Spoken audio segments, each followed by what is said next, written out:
리플 XRP 들고 계신 분들 요즘에 계좌 한번 열어보기가 정말 무섭지 않으신가요? 올해 1월까지만 해도 3,500원까지 상승을 했던 리플이 지금 1,800원 안팎까지 내려와 버렸습니다. 1월달 2.3달러를 넘던 게 지금 1.2달러 수준이니까요. 거의 1월 고점 대비했을 때 반토막이 난 수준인데요.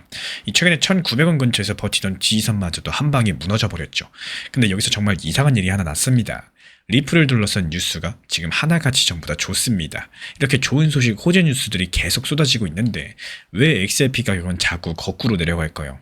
오늘은 이 질문과 현상에 대해서 끝까지 파보도록 할 거고, 끝까지 이번 영상 보시면요, 지금 리플을 던지는 분들이 과연 내가 무엇을 놓치고 있는지 정확하게 보이게 되실 겁니다. 그럼 뉴스가 얼마나 좋은지부터 하나씩 살펴볼게요. 리플에는 ETF라는 상품이 있죠. 쉽게 말씀드려서 주식처럼 거래소에서 사고 팔 수 있게 만든 리플 투자 상품입니다.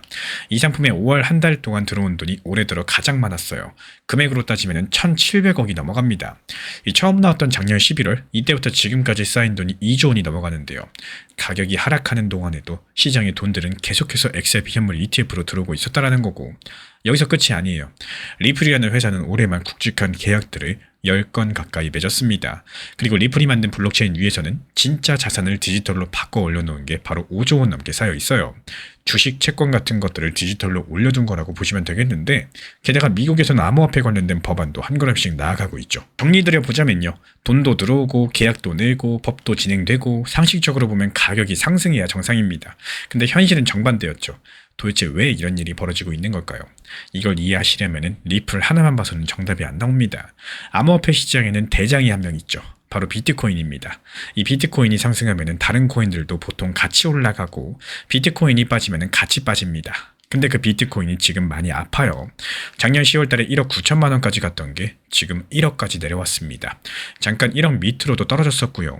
전성기 때랑 비교하면 반토막 넘게 빠져버린 건데, 그 이유가 뭘까요?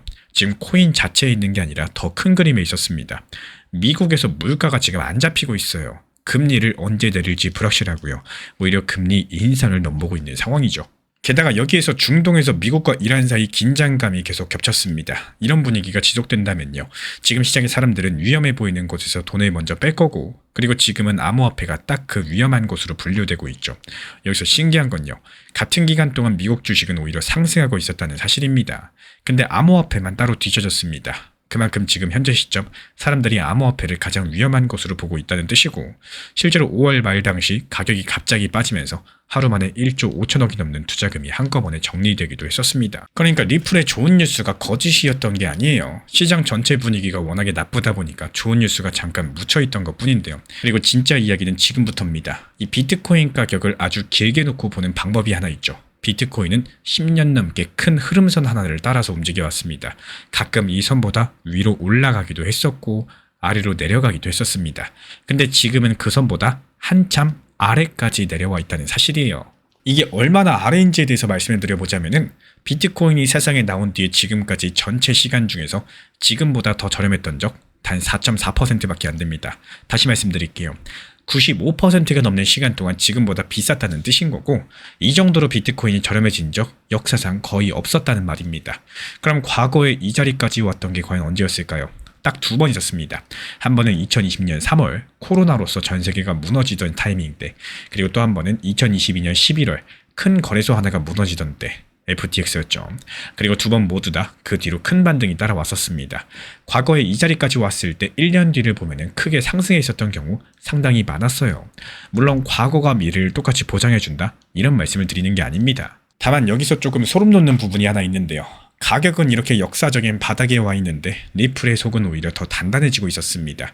아까 그 ETF 돈, 가격이 빠지는 동안에도 계속해서 들어왔다라고 했죠. 여기 한 가지 더 있습니다.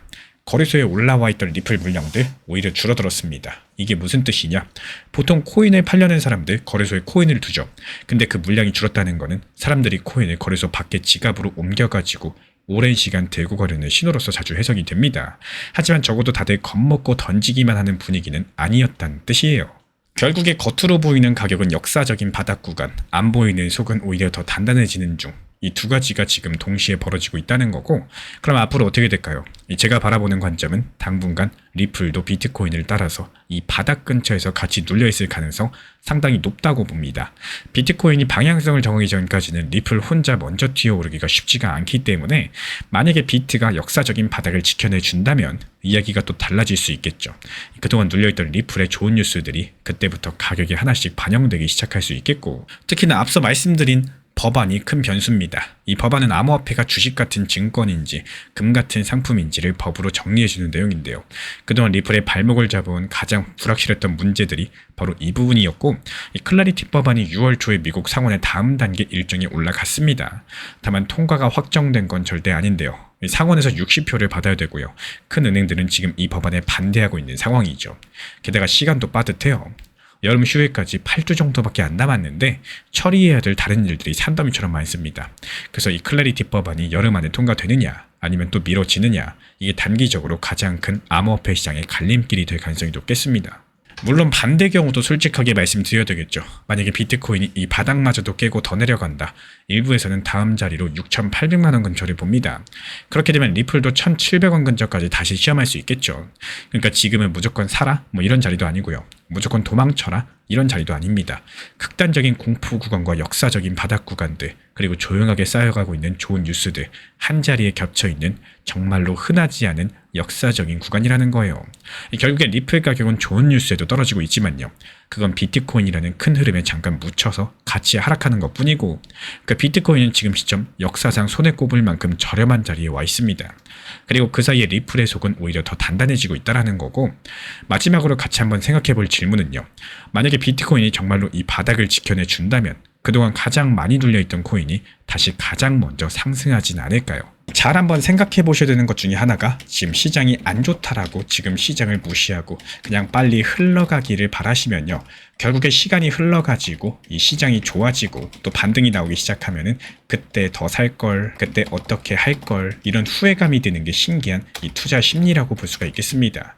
결국에 투자 시장은요, 내가 저렴할 때 사가지고 비쌀 때 팔아야 되는 게 가장 중요한 원칙이라면은 지금 내가 어떤 대응을 하셔야 되는지, 그리고 시장이 반등이 나올 때 더 상승할 거야가 아니라요, 지금 하락 시기를 기억을 하셨다가 얼마의 분할 매도를 해야겠다, 이런 계획들을 미리 세워놓을 줄 아셔야 된다, 이렇게 말씀을 드릴 수 있어요.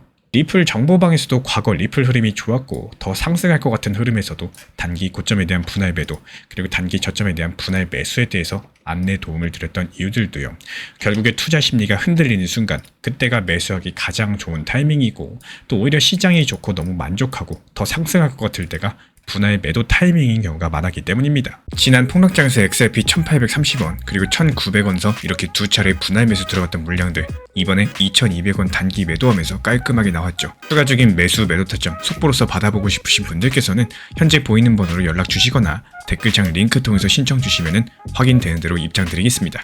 사실상 지금 시장 같은 경우는 누가 봐도 알트 장세가 맞습니다. 이 머리로는 다들 알고 계세요. 근데 하루 종일 알트 타점 들여다볼 시간 솔직히 없으시죠? 일도 하셔야 되고요. 가끔은 쉬기도 하셔야 되고요. 놀러도 가셔야 됩니다. 그래서 그 시간을 제가 대신 써주고 있습니다. 1년 365일 주말에도 명절에도 시장 모니터링 드리면서 타점 잡아드리고 있는 상황이고요. 이 지난 4월 한 달 동안 47개 종목에서 수익 실현시켜드렸고, 아직 5월 중순도 안 된 상황에서 16개 종목 수익 실현 시켜드리면서 하루에 최소 1개 이상씩은 꾸준히 수익을 이어나가고 있습니다. 지금 시장 같은 경우는 비트코인, 리플, 도지코인처럼 이렇게 무거운 메이저 코인만 들고 있으시면은 당연히 답답한 구간일 수밖에 없습니다. 그래서 규모가 작은 이 소규모 알트 위주로 빠르게 치고 빠지면서 수익 수단을 만들으셔야 되는 시장인 거고, 기본적으로 우리 채널에서는 메이저 알트 비중 그리고 소규모 알트 비중들을 나눠가지고 포트폴리오로 같이 끌고 갑니다. 이 수익 타점 정보 커뮤니티 입장 원하시는 분들은 구독과 좋아요 눌러주시고 화면에 보이는 번호로 문자 신청 남겨주시면 입장 안내 바로 도움 드리겠습니다. 제가 안내해드리고 있는 코인신사 채널 멤버십 전용방에 대해서 짧게 설명드려 보도록 하겠습니다. 리플, 암호화폐 시장에 대한 중요한 이슈, 그리고 브리핑이나 시장의 흐름에 대한 전문적인 분석 내용 설명과 함께 차트상의 기술적 분석, 온체인 지표와 투자 심리에 대한 내용들을 같이 안내 도움 드리고 있고, 가장 중요한 투자 심리를 컨트롤하기 위해서 포트폴리오의 구성에 대한 노하우, 투자 심리 컨트롤에 대한 내용도 같이 안내 드리고 있습니다. 코인신사 스터디 멤버십 가입하신 분들께서는 아래 번호 혹은 신청 링크 통해서 남겨주시면 제가 연락드리고 드리고 있고 안내 설명과 함께 신사 채널 리플 전용 멤버십방에도 입장 안내 설명드리고 있습니다.